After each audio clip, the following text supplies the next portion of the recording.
Now looking at the new Elantra, you get a real sense of finesse emanating from it.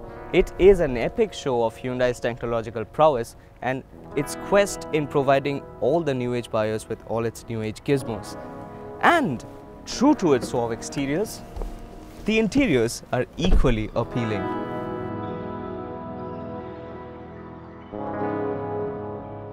Premium D-segment sedans have consistently fallen out of favor in the midst of rising SUV sales. However, this segment is far from dead, and the new Hyundai Elantra is proof. The Elantra is not only well equipped but also well thought out. Hyundai has been practical and provided all the features that you would essentially use on the road. The car gets its own infotainment software providing built-in navigation, calling, messaging, radio and music playback, and the system even has 1 GB of user-accessible storage for video and photo playback. You also get both Apple CarPlay and Android Auto with USB connectivity, all of which is tucked into a fairly responsive 8-inch HD touch panel. Elantra's tech showcase is complete with ventilated cooling seats, steering-mounted controls for calls, voice control, media and the MID, which displays mileage, trip details, speed and other relevant car settings. To make things even better, you also get a sunroof with automatic controls and electrically operated driver's seat as well. The Elantra includes a shark fin radio on the outside and glass antenna on the rear, borrowing features from more upmarket cars. The rear parking camera is not a very high resolution one, but gets the job done with dynamic guide rails. Now you also get a monochrome MID with trip details, mileage and a digital speedometer. And as with most similar systems, you get info about your car's sensors and workings. These can be easily controlled from the toggles around your steering wheel, where you can adjust the display units, your door settings, light settings and other similar features. There are physical buttons on the dash should you wish to avoid the touch input altogether for the infotainment system. And coming to the air conditioner now you get a digital display as well for the air conditioner, as well as basic buttons which offer pretty good feedback. Of course, dual zone climate control with sync option to synchronize the temperature of your car, and automatic air conditioning control as well. You switch on the AC and there you get individual climate zones, you get your air direction flow and you get fan speed controls, as well as front and rear defogging options along with air circulation options. The overall dash has a premium feel to it, complete with leather and decent plastic inserts, and in what is a neat little addition, cooled ventilation in the front 2 seats. You get 3-step controls for seat ventilation, although we do regret this not offering heat in the chilly weathers. Nevertheless, the cool ventilation is easily operable from this button.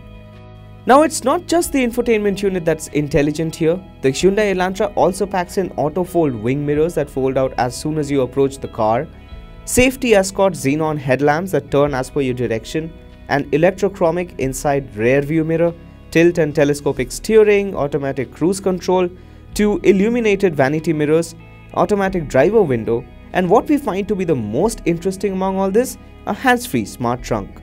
Now this is a really thoughtful addition to the technology set of the Hyundai Elantra. If your hands are laden with luggage like mine is and the key is in your pocket, you can simply walk up to the car and after a 4-second wait, the boot opens for you. This is a unique feature which makes this car stand out against the other cars in its category. We particularly love how easy it is to use the entire system. Once you're beyond the statutory caution roadblock, you are greeted by a split-screen view of the AV and navigation setup. Connecting your phone is fairly easy. You can use the auxiliary port and the USB port that are placed below.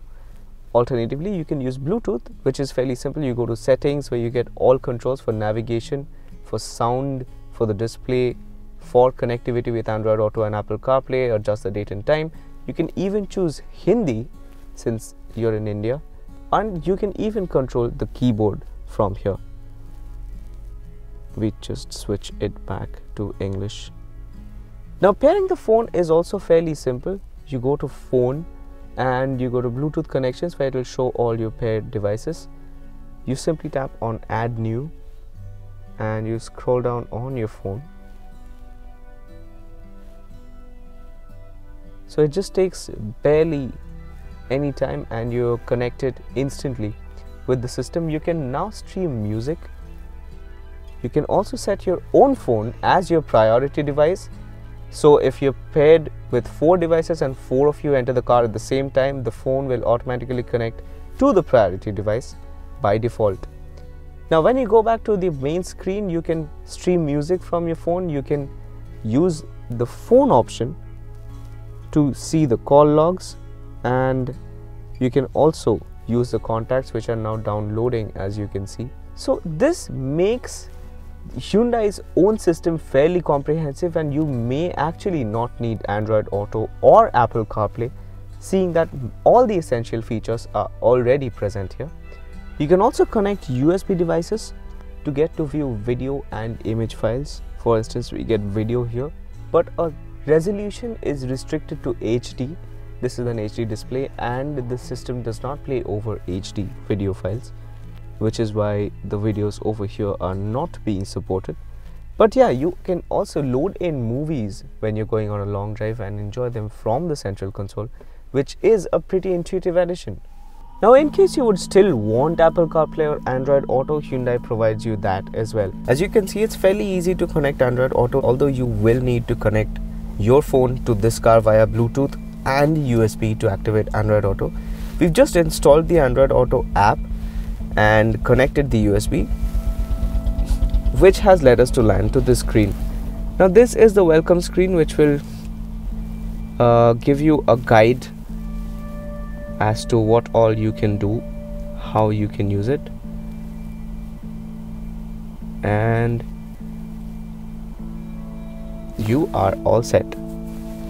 Now this also allows you to use voice control.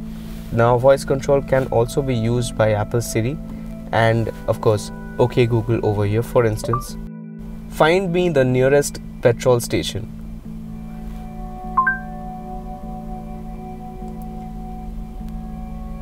Showing results for find me the nearest petrol station.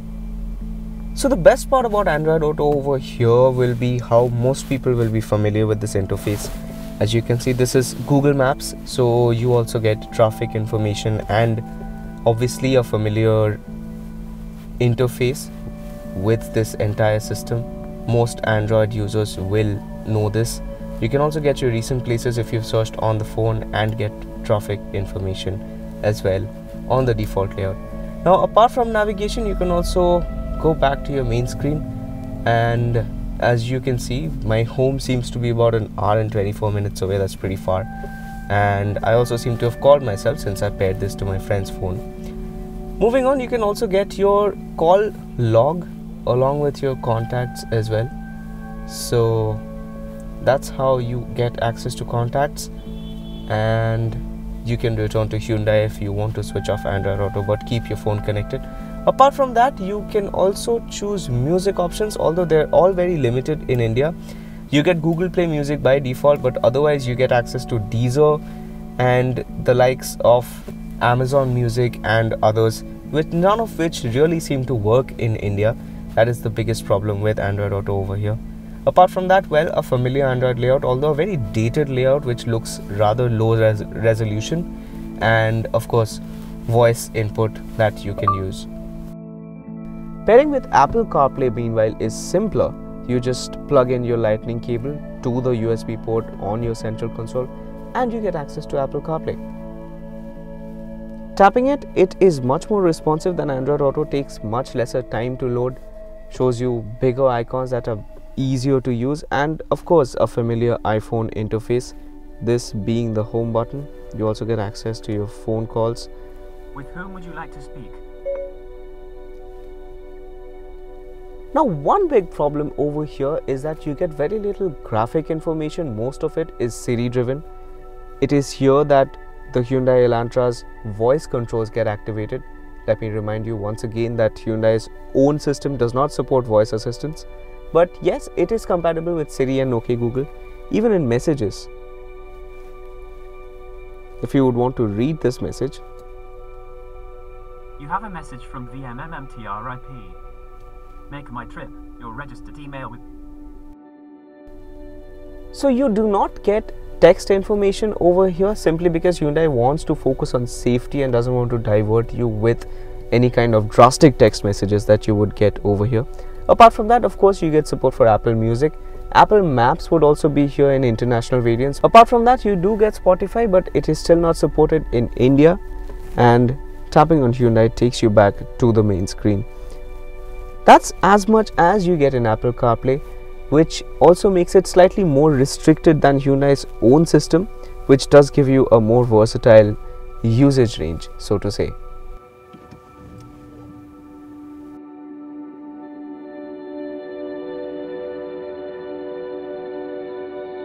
This navigation unit is what makes Hyundai's own infotainment system so special here.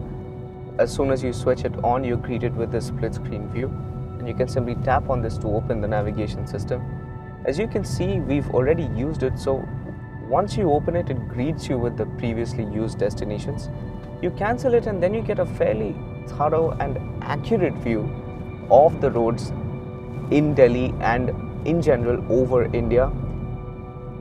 The navigation assistant is also accurate. It gives you 3D, 2D and voice assistance in navigation with good directional control and good locality sense in the navigation. Another few unique points is the navigation acts as a safety feature within the car, where if there's a curve ahead, the car is going to let you know that you're approaching a curve so that you can slow down and take better control of your car. Along with that, you get access to points of interest. There you go, you get to see this is where you enter your navigation details, this is where you get your history of navigation, this is where you get to see what you want to see on your map. You can choose to view restaurants on the map, service centers, tourism centers, shopping centers, and so on.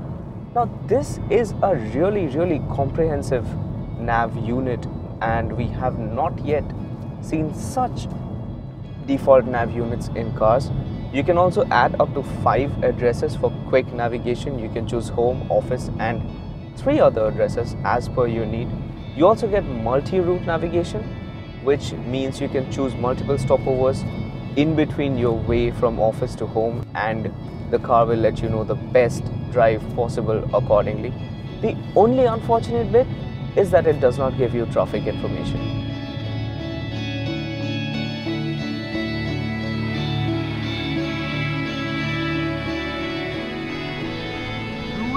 Calculating. Please make a U-turn if possible. So the funniest bit about this is how polite the audio assistance is in navigation. Route recalculating. Yeah, so she even asks you to please make a U-turn if possible. I've never come across a more polite navigation assistant.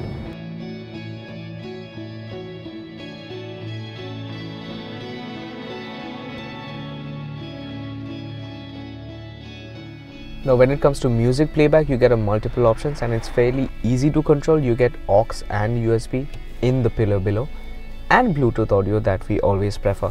It's simple to access. You go to all menus and tap on music to access the settings of music on your phone, and you simply stream from your phone.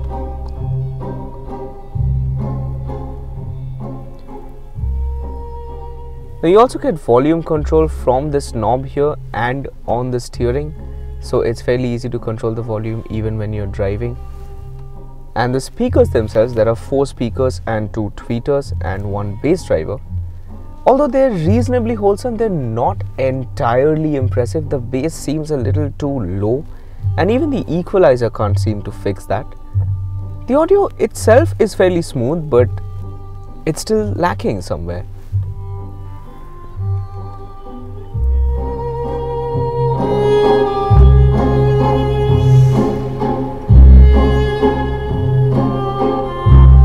You can also access the equalizer from the settings, for which you go to the main menu, go to settings, choose sound, and this is your entire array of control that you get over your audio. You can get a balance and fader setting where you can choose to point where the sound comes from, all of which are actually in a sense trickled down from more expensive cars. You also get an equalizer with sliders for bass, mids and treble. As you can see, it's fairly easy to control, and even at full bass, the bass itself is not really aggressive or powerful. We choose to keep the settings over here. You also get navigation guidance priority when you're playing audio and navigating at the same time. Other controls include speed dependent volume control and a sound mood mode, which is effectively a filter on the sound. You get 4 modes, which is natural, live,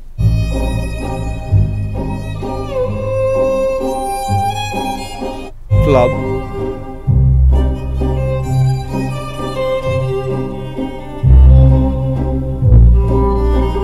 and lounge. We've kept automatic volume control off because we would rather keep the volume controls in our hand. The lounge mode does seem to produce the best theatrical effect, which itself is slightly muted over here. So that adds up a comprehensive music playback setting in the default entertainment console of the Hyundai Elantra, and all of this is apart from Android Auto or Apple CarPlay. Now all of this is powered by a peppy 2-liter petrol engine in the new Hyundai Elantra that produces 152 horses and 192 Newton meters of torque with a 6-speed automatic transmission in the top variant. Now the drive really complements the technology inside. The suspension is fairly well balanced for such a low flung car. The acceleration is reasonably smooth. The power drive is fairly linear, although you would need an extra bit of an effort when you're overtaking on the highway. The transmission is also very smooth, which makes this car a very good drive in the city. On top of all this, you do get 2 drive modes, Eco and Sport. Of course, this is based on where you're driving and how you want to drive this car. Eco for the city, where you get a better mileage from this car, and Sport when you're feeling a little sporty and you wish to power this car towards maximum on the highway.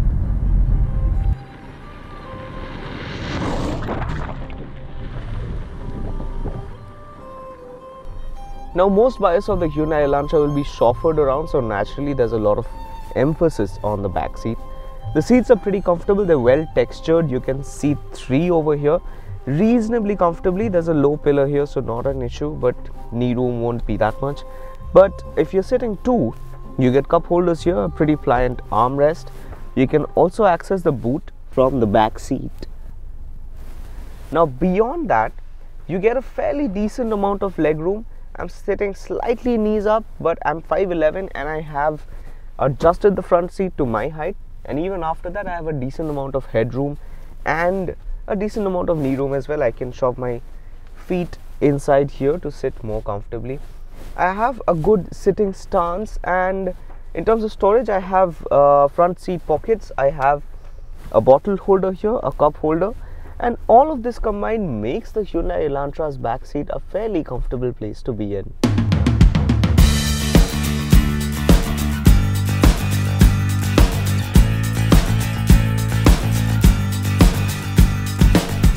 The new Hyundai Elantra is genuinely impressive, offering a great set of features, great dash of technology inside that's not just limited to the infotainment system, premium comfortable interiors, attractive designing, and a good drive as well.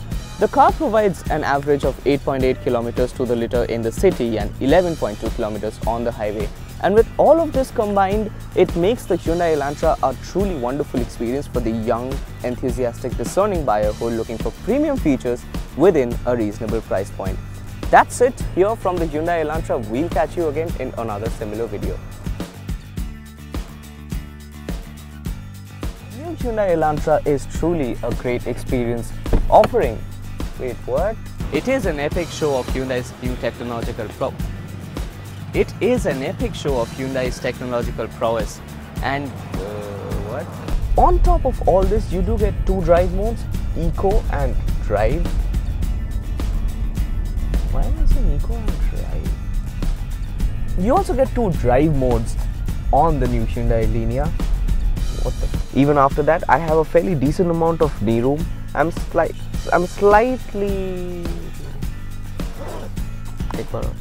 Now this is a unique feature, and it really makes the Hyundai Elantra it.